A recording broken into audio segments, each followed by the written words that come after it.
नक्सलिज्म भारत से पूरी तरह से खत्म हो चुका है। ये बात 31 मार्च 2026 को अमित शाह जब पार्लियामेंट में अपनी स्पीच दे रहे थे तब बोलते हैं। अब बहुत से लोगों को ये नहीं पता है कि नक्सलिज्म भारत से बहुत पहले ही खत्म हो गया था, लेकिन कैसे उस समय की केंद्र सरकार की एक छोटी सी गलती ने नक्सलिज्म को दोबारा से भारत में जिंदा कर दिया। 25 मई 1967 को वेस्ट बंगाल के दार्जिलिंग जिले के एक छोटे से गांव नक्सलबाड़ी से ये आंदोलन शुरू होता है। यहाँ के किसान और आदिवासी जमींदारों के शोषण से परेशान हो गए थे और उनका नेतृत्व कर रहे थे चारू मजूमदार, कानू सान्याल और जंगल संथाल जैसे लीडर्स। चारू मजूमदार का ये मानना था कि सिर्फ हथियारों और बंदूकों के दम पर ही सत्ता और जमीनों पर गरीबों का हक दिलाया जा सकता है। 1970 आते आते नक्सलिज्म कोलकाता की जंगलों से लेकर कोलकाता की सड़कों तक फैल गया था। तब प्रधानमंत्री इंदिरा गांधी और वेस्ट बंगाल के मुख्यमंत्री सिद्धार्थ शंकर राय ने इसे जड़ से खत्म करने का फैसला किया। 1971 में लॉन्च हुआ Operation Steeplechase. Indian army, CRPF और पुलिस ने मिलकर एक 3 कॉर्डन सर्कल बनाया और नक्सलियों के ठिकाने को तहस नहस कर दिया। जुलाई 1972 में चारू मजूमदार को गिरफ्तार कर लिया जाता है और फिर जेल में ही उसकी मौत हो जाती है।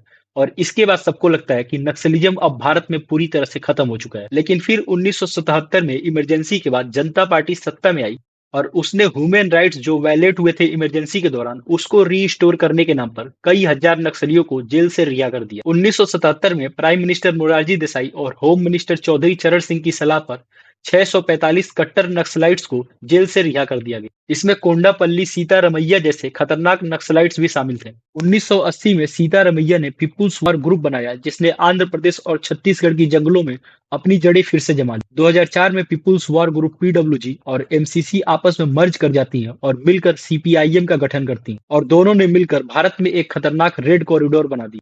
फिर 2014 में जब सत्ता परिवर्तन होता है और भारतीय जनता पार्टी सरकार में आई तब उन्होंने नक्सलियों को लेकर एक अलग रणनीति अपनाई, ट्रेस, टारगेट एंड न्यूट्रलाइज। इसके लिए गृह मंत्री अमित शाह के नेतृत्व में एक मास्टर प्लान बनाया गया जिसका नाम रखा गया समाधान।